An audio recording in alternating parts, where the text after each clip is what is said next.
네, 김홍걸 씨, 김대중 전 대통령이 셋째 아들인데 오늘 제가 듣기로는 마이크를 잡고 누군가 앞에서 얘기하는 게 처음 아닌가 싶은데 직접 현장에 나타났습니다. 목포 출마설 정리해 보겠습니다. 그리고 문재인 대표가 영입한 여성 교수인데 논란이 휩싸였습니다. 역시 본인이 해명했는데 해명이 잘 됐는지 모르겠네요. 그것도 점검해 보겠습니다. 먼저 이희호 마케팅의 진실과 관련해서 어머니의 생각을 공개했던 게 김홍걸 씨죠. 그 영상 저희가 좀 정리해 봤습니다. 영상부터 보겠습니다.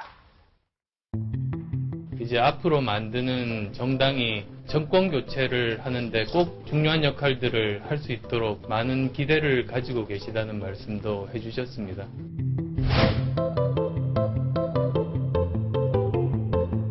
파괴하려는 세력에게 절대로 힘을 실어줄 리가 없습니다.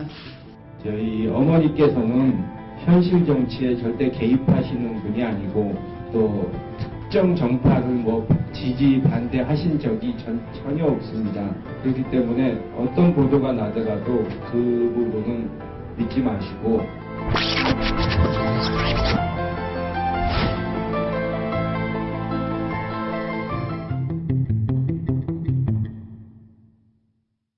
자, 새해 들어서 동교동 정치를 놓고 문재인 대표와 안철수 의원 아주 경쟁이 치열합니다. 오늘 김홍걸 씨가 직접 마이크를 잡았는데 우리 어머니 말씀이 난 국내 정치 개입하지 않는다. 그러니 어떠한 보도도 믿지 마라고 얘기했다고 했습니다. 조수진 차장께 좀 정리를 해달라고 부탁을 드려야 되겠네요. 어떤 뜻으로 한 얘기입니까? 네, 지금 안철수 의원이 벽두에 이효 여사를 찾아갔을 때 네. 여러 가지 얘기를 했습니다. 네. 그런데 이 며칠 전에 찾아갔던 문재인 대표 때보다 네. 비공개 회동도 있었고 회동 시간도 길었고 또 이효 여사가 직접 키운 마당에 모과를 따서 담근 모과차도 끓여내왔고 이런 것 때문에 이 안철수 의원을 지지하는 것 아니냐 이런 관측이 나왔었거든요. 네, 그리고 또 이후에 한 언론이 이효 여사는 안철수 의원을 지지한 거다 이렇게 보도를 했습니다. 바로 이 보도 때문에 굉장히 논란이 커졌고요. 여기에 대해서 김홍걸 씨가 정리를 한 거죠. 이효 여사는 단 한 번도 현실 정치에 개입한 적이 없다. 그러니까 안철수 의원이 가령 정권 교체를 위해서 이렇게 다른 살림을 차려서 나왔습니다 했다면 이 여사는 잘하세요 이런 덕담 그 이상도 이하도 아니었다는 점을 강조하고 있는 겁니다. 자, 일단 저 자리가 지금 화면에 보이는 것이 더불어민주당의 당 행사잖아요. 네. 자, 문재인 대표의 최측근인 최재성 의원도 동행을 했고, 자, 마치 DJ의 셋째 아들 김홍걸 씨가 문재인 대표와 정치 여정을 앞으로 같이 할 것처럼 보이는 건데, 일단 직접 만난 건 맞습니까? 이 점 때문에 좀 논란이 됐는데요. 오늘 행사는 더불어민주당의 실버위원회 오찬 모임이었습니다. 네. 이 실버위원회의 위원장이 김대중 전 대통령과 오랜 친분이 있기 때문에 그분의 개인적 초청으로는 갔지만 결과적으로 더불어민주당의 행사이기 때문에 마치 김홍걸 씨가 더불어민주당과 같이 하는 것 아니냐 이런 관측이 나올 수 있는 요소들이 있습니다. 그래서 아마도 여기에 대해서는 그 이효 여사가 어느 정도 그 아들과 상의를 해서 좀 행동 자제라든지 여러 가지를 고려해서 했으면 좋겠다라는 당부를 하지 않을까 이렇게 보고 있습니다. 자, 어쨌건 동교동계 이훈평 전 의원 얘기를 보면요. 이효 여사가 동교들을 통해서 자기의 뜻을 밝혔는데 아들인 홍걸 씨가 직접 나서서 우리 어머니는 아무런 군대 정치 관련 뜻이 없으니까 어떤 보도도 믿지 말라고 얘기한 것. 왜 이런 상황이 생기는지 모르겠다. 아무래도 누군가 중간에서 개입한 것 같다고 해명을 해놨습니다. 네, 실제로 김홍걸 씨가 문재인 대표를 최근에 만났습니다. 그런데 이 만남의 과정에 현재 새정치민주연합의 한 최고위원이 다리를 놔서 만난 걸로 그렇게 알려져 있고 여기에 대해서 동교동계는 그 최고위원에 대해서 아주 불쾌하게 생각하고 있습니다. 이 미묘한 시점에 혹시 전직 대통령의 아들을 끌어들여서 마치 문재인 대표를 지원하는 듯한 지지하는 듯한 그런 모양새를 취하려 하는 것 아니냐. 그러면서 이 정치라는 것은 흥정의 대상이 아니다. 이렇게 강한 불쾌감을 토로하고 있는데요. 조금 전에 보셨던 이훈평 전 의원의 얘기 중에도 어떤 사람이라는 얘기가 나오는데 아마도 그 최고위원을 지칭하는 것으로 보입니다. 자, 지금 호남 민심이 좀 요동치고 있거든요. 오늘 갤럽 여론조사가 나왔는데요. 자, 안철수 신당이 호남에서 무려 41%가 나왔습니다. 더불어민주당 절반에도 조금 못 미치는 숫자가 나왔기 때문에 동교동의 마음 얻기를 놓고 앉아있는 죄송합니다. 문재인, 안철수 두 정치인 사이에 아주 경합이 대단한데 일단 좀 정리를 하나씩 해봐야 되겠습니다. 목포에 출마하는 것 같다. 결국 더불어민주당 공천을 받을 것 같다. 정리가 좀 돼야 될 것 같은데 김홍걸 씨가 일단 현실 정치에 출마해서 참여할 뜻이 있는 건가요? 공개적으로 밝힌 적이 있습니까? 우선 결론적으로 제가 알기로는 전남 목포에 출마는 없습니다. 네. 이 얘기가 계속 나오는 데는 이유가 있습니다. 이 전남 목포는 김대중 전 대통령의 정치적 고향입니다. 김 전 대통령이 그 오랜 해금을 딛고 6대 7대 선거에서 바로 목포에서 당선이 됐습니다. 네. 그러니까 5번 당선 중에 2번을 목포에서 당선이 됐고요. 13대 14대는 바로 김대중 전 대통령의 제자, 그리고 동교동계 좌장인 권노갑 상임고문, 그리고 권 상임고문이 바로 첫 아들이었던 김홍일 의원에게 15대 16대 때 물려준 곳이 바로 전남 목포입니다. 그렇기 때문에 현재 박지원 의원이 지금 세 아들 중에 유일하게 정치를 하지 않았던 김홍걸 씨에게 물려주는 것 아니냐라는 관측이 나오는 건데요. 여기에 대해서는 이 권노갑 상임고문 등 동교동계에서는 전혀 그런 일이 없다, 이렇게 얘기를 하고 있습니다.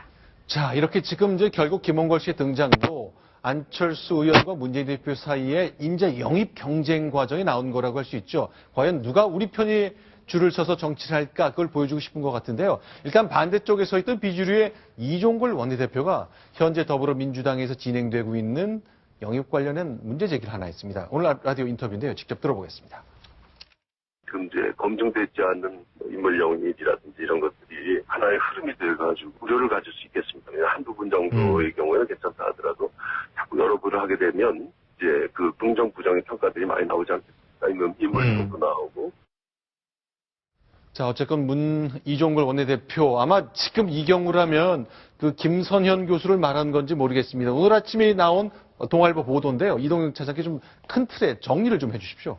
예, 지금 더민주에서 여성 영입 1호로 영입을 한 네. 김선현 교수에 대한 의혹이 몇 가지 제기가 됐습니다. 네. 가장 큰 것은 이 나눔의 집 위안부 피해 할머니들을 네. 미술 치료하는 과정에서 네. 제대로 하지 않았고 할머니들의 지극히 개인적인 아픈 내용을 여과 없이 그대로 책으로 만들었고 그 네. 과정에서 할머니들의 동의도 받지 않았다. 그래서 할머니들의 명예를 심각하게 훼손했다는 것이 위안부 피해 할머니들의 주장입니다. 자, 지금 보시는 것은요, 김선현 교수고 옆에 있는 그림은 그동안 미술 치료를 했던 위안부 할머니들, 그분들의 그림을 바탕으로 맞습니다. 그린 그림을 같이 들고 온 거죠? 네, 그림이 지금 화면에 보시는 것은 네. 여러 가지로 그렸던 할머니들의 그림 중에 한 작품을 복사해서 저렇게 들고 나와서 네. 위안부 할머니들의 치료에 가장 앞장섰던 그런 경력이 있다라는 점을 내세웠습니다. 하지만 제가 오늘 들고 나온 이 책은요, 이 위안부 할머니들이 뭐라고 말씀하셨냐면 우리가 전혀 동의하지 않았는데 우리의 내용을 여과 없이 그대로 다 그림과 함께 썼다, 이렇게 주장을 하고 계십니다. 그 내용을 안에 들여다보면요, 네. 차마 여러분께 공개하기가 좀 어려운 네. 할머니들의 지극히 아픈 내용을 할머니들이 정말 어렵게 그린 그림이 있습니다. 근데 네. 그런 그림과 내용을 그대로 이 책에 소개해서 시판을 한 거죠. 이 과정에서 할머니들의 동의가 없었다는 게 나눔의 집 이야기입니다. 자, 그러면 좀 양쪽 간에 굉장히 충돌된 내용이 있기 때문에 좀 설명 좀 드리겠습니다. 자, 김선현 차의과대학의 미술 치료 담당 교수님인데 그 스스로 자원봉사를 통해 위안부 할머님들을 7년 넘게 자원봉사로 치료했다는 본인 주장이 있었거든요. 그런데 나눔의 집에 계신 분들 얘기가 좀 다릅니다. 하나 둘씩 좀 점검을 해보겠습니다. 네, 이 기간에 대해서도 논란이 많은데요. 네. 동아일보 애초에 보도에 따르면 2009년에 1년 정도만 김 교수가 치료를 했다라고 보도를 했더니 네. 김 교수 측에서는 7년간에 걸쳐서 치료를 했다라고 반박을 해왔습니다. 네. 이에 대해서 나눔의 집 쪽에서는 1년간만 본인이 왔었고 그 이후에 3, 4년 동안은 본인이 직접 온 것도 아니고 간헐적으로 제자들이 와서 대신 미술 치료를 진행을 했다. 이런 반론의 재반론을 펴고 있습니다. 자, 그러니까 2009년에 44번 치료를 한 것은 사실이지만 그때 자원봉사 차원이 아니라 정부의 돈 800만 맞습니다. 원을 받고 했다 그 얘기죠. 그에 대해서 김선현 교수는 네. 할머니들의 이런 지적이 있어서 네. 책으로 만들었던 인쇄 전액을 네. 나눔의 집에 기부를 했고 또 받은 800만 원 중에서 일부 네. 금액 역시 나눔의 집에 기부했다. 이렇게 반론을 펴왔습니다. 자, 그러니까요. 자, 일본군에 끌려갔던 우리 할머니들의 젊은 시절이 얼마나 고통스러운 기억이겠습니까? 그걸 이제 글과 그림으로 표현하는 것인데, 이거를 책으로 펴내는 과정에 할머니들한테 동의를 안 받았다라는 주장이 나온 겁니다. 맞습니다. 이게 대단히 중요한 대목인데요. 네. 일반적인 내용 그리고 좀 뭔가 이렇게 할머니들의 아픔을 달래줄 수 있는 이런 내용으로 편집이 돼 있어야 되는데 네. 물론 전체적인 내용은 그렇게 이해가 될 수도 있습니다만 몇 개 그림 보면은 정말 할머니들의 너무나 지극히 개인적이고 아픈 아주 네. 상당히 고통스러움을 표현하고 있는 그런 장면인데 그 그림까지도 여과 없이 이 책에 싣고 대중에게 판매를 했다는 거죠. 나눔의 집 쪽에서는 동의서 한 장이 있으면 가져와 봐라는 그런 강경한 자세입니다. 하지만 김 교수 측에서는 구두 동의를 받았다 이렇게 반론을 펴고 있습니다. 일단 나눔의 집에서는 이제 이런 굉장히 사적인 것들이기 때문에 모든 것은 문서하게 돼 있다는 것이 우리 규정인데 도대체 구두 동의를 어떻게 받았는지 그것 때문에 논란이 좀 되고 있습니다만 좀 이해하기 어려운 것이 이 할머니들의 그림을 국가기록원에 등재했거든요. 뭐 맞습니다. 그럴 수 있다고 봅니다만 이 교수님이 자기 이름으로 올렸어요. 자기의 이름으로 이런 그림에 누가 했는지에 대해서 국가기록원에 자기 이름으로 등재를 했다가 네. 나눔의 집 쪽에 강력한 항의를 받고 나서야 이름을 나눔의 집과 할머니들의 이름으로 돌려놨거든요. 그러니까 애초에 본인의 이름으로 등재됐던 게 잘못됐다라는 점은 본인 스스로도 잘 알고 있었다는 그런 반증인 것으로 보입니다. 네. 제가 볼 때 네. 지금 이 저작권 문제를 떠나서 네. 갑자기 왜 더민주당에서 김선현 교수를 영입했을까? 결국 이번에 일본과 위안부 할머니 문제에 관해서 나눴던 협상에 대해서 어떤 반대 의사를 딱 표현하기 위해서 한 거 아닌가 네. 생각되고요. 그 다음 지금 김선현 교수 말이 지금 구두 동의를 얻었다 그러거든요. 네. 그게 할머니 한 분과 했다면 그 이해 가는데 네. 다수의 할머니를 대표한 나눔의 집과 사이의 계약이거든요. 네. 그리고 이게 그냥 뭐 그림 잠시 전시하는 게 아니고 네. 책을 펴낼 정도면요. 이거는 구두 동의로 할 게 아니라 문서로서 계약이 성립돼야 됩니다. 네. 그리고 모든 게 또 다 맞다 하더라도 김선현 교수 말이 맞다 하더라도 네. 이것을 갖다가 전시하고 할 때는 네. 그 할머니들 이름으로 해야죠. 이 저작권법의 가장 중요한 요소가 동일성을 갖다가 인식할 수 있게 저작권을 사용하라는 거거든요. 그 할머니들 이름으로 그 전시를 하고 이 작품은 할머니들 거다. 그다음 책을 내더라도 그렇게 하고 국가 기록물도 그렇게 하는 게 이 저작물의 동일성을 인식시키는데 아주 중요한 건데 네. 이걸 완전히 무시했다는 거에서 아주 문제가 큰 거죠. 그리고 지금 말이 서로 빌려줬다. 네. 그다음 보관하고 있었다. 네. 그 보관하고 있었다면 이거 영구히 보관하고 있는 걸로 지금 김선현 교수는 그렇게 생각하거든요. 네. 영구 보관이라는 건 있죠. 그건 사실은 그 일시 사용하고는 완전히 모순되는 거기 때문에 네. 그 결국 돌려줬지 않습니까 이번에 네. 돌려달라 그러니까 그 말에서 그 김선현 교수의 변명은 조금 저작권법 위반과 관해서 납득하기 어렵다 이런 생각이 듭니다. 이제 조수진 차장께 좀 질문 드릴게요. 보통요, 이제 주로 야당으로서 더불어민주당이 인사청문회를 진행할 때 장관 후보자가 이 정도의 논란이 있을 경우에는 대체로 물러나라.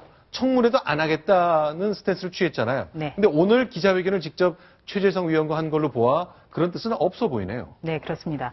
네. 이 지금 인재 영입이 지금 4번째로 이루어졌는데요. 네. 4번째 될 때마다 좀 크고 작은 잡음이 있습니다. 여기에 대해서 더불어민주당에서는 계속 강행하겠다. 네, 네. 이런 입장이고요. 중요한 것은 새누리당의 반응입니다. 네. 새누리당은 야당 시절에도 굉장히 점잖았습니다. 오늘 또 별다른 대응을 하지 않고 있는데요. 네. 더불어민주당에서는 조금 불쾌할 수도 있을 것 같습니다. 아, 그건 왜 그렇죠? 왜냐면요. 요즘에 새누리당의 어떤 주된 공격 포인트는 안철수 신당입니다. 네. 더불어민주당에 대해서는 별다른 반응이 나오지 않습니다. 네. 이 부분이 더불어민주당으로서는 굉장히 아픈 부분일 수 있습니다. 네. 자, 그럼 이제 안철수 신당, 결국 이제 국민의 당으로 방금 전에 결정이 된 거 저희가 속보로 전해드렸는데, 일단 새누리당은 더불어민주당보다는 중원을 차지하게 될 것으로 보이는 안철수 신당, 국민의당이 좀 비판에 초점을 맞추는 것 같습니다. 박성원 부국장께. 네. 오늘 사실은 이제 윤여준 전 장관 영입하기로 했었는데 좀 건강 때문에 나오지 못했다 그러는데, 일단 과거의 안철수 사람은 다 모이는 것으로 보이네요. 네, 그렇습니다. 일단 네. 과거에 그 새정출알에서 새정치추진위원회 네. 그 2014년에 추진했던 그 세력은 다 최대한 모으고 거기에다가 이제 더민주당의 이탈 세력을 네. 합쳐서 어떤 중도 층을 잡는 이런 세력을 만들겠다는 건데, 그래서 아마 오늘 정한 국민의당도 기존의 일종의 실패하고 간판 내렸던 새정치 이런 이미지를 벗고서 네. 과감하게 중도적 이미지, 네. 이념으로부터 탈피하는 이러한 이미지를 갖겠다 그래서 아마 국민의당으로 간 것 같습니다. 네. 네, 저는 국민의당 이름이 오후 6시 이후에 지금 소식이 정해졌기 때문에 네. 브리핑은 못 들었습니다만 네. 1997년 대선 때 최초의 수평적 정권 교체를 이뤘던 게 새정치국민회의입니다. 네, 그래서 지난번에는 새정치라는 단어를 또 차용한 점도 있고요. 이번에는 더더욱이 새정치는 안 되니 국민은 가지고 가겠다. 이런 의도도 아닌가 이런 네. 생각도 듭니다. 알겠습니다. 이제 새로 당 이름도 지어졌고요. 야권 재편 빠르게 진행되고 있습니다. 사람 영입 과정도 있습니다만 이런 논란은 그 국민들을 실망시키는 것이기 때문에 좀 철저한 검증이 필요할 것 같습니다. 청와대도 검증 잘해야 되겠지만 야당도 똑같은 기준이 적용돼야 될 것 같습니다. 다음 소식 넘어가겠습니다. 이번엔 여당으로 가보겠습니다.